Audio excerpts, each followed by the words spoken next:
ऐसे अहम मुद्दे जिन पर बेबाकी से भारत अपनी राय रखता रहा है और वही बेबाकी जो है आज पूरा विश्व देखता है, समाधान के तौर पर भारत को देखा जाता है।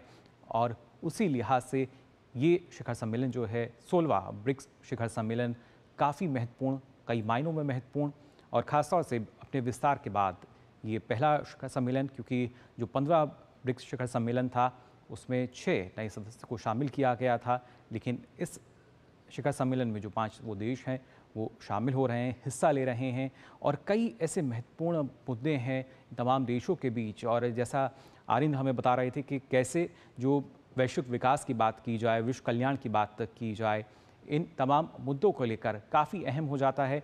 आरिंद्र, और आपसे जानकारी हम लेना चाहेंगे क्योंकि जब जब भारत किसी मंच से हम कह सकते हैं कि कहीं ना कहीं समाधान देने की बात करता है और सीधे तौर पर यही कहता है कि जो भारत है वो आपको और भी ज़्यादा कहीं ना कहीं विश्वास आप उस पर रख सकते हैं और साथ ही साथ जो तमाम समस्याएं हैं उनके समाधान के तौर पर आज पूरा विश्व बड़ी उम्मीद भरी नज़र से देख सकता है भारत को।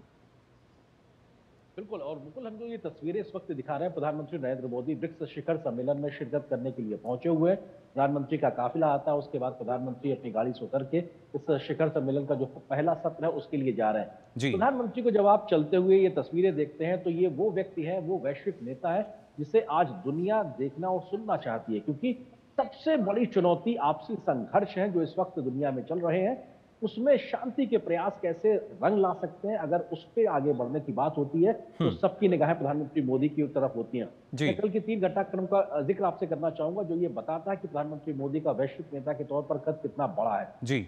एक बार फिर से द्विपक्षीय मुलाकात में कल प्रधानमंत्री मोदी ने हम्म। रूस के राष्ट्रपति से स्पष्ट कहा था कि साहब, संघर्ष से आगे बढ़ते हुए संवाद से शांति की ओर आगे बढ़िए।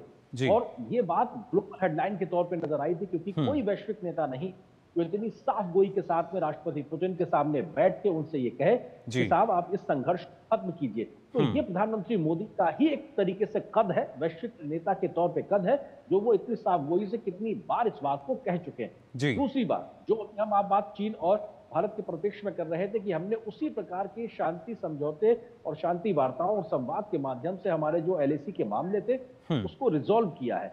तो ये बताता है कि जब भारत रूस से कहता है कि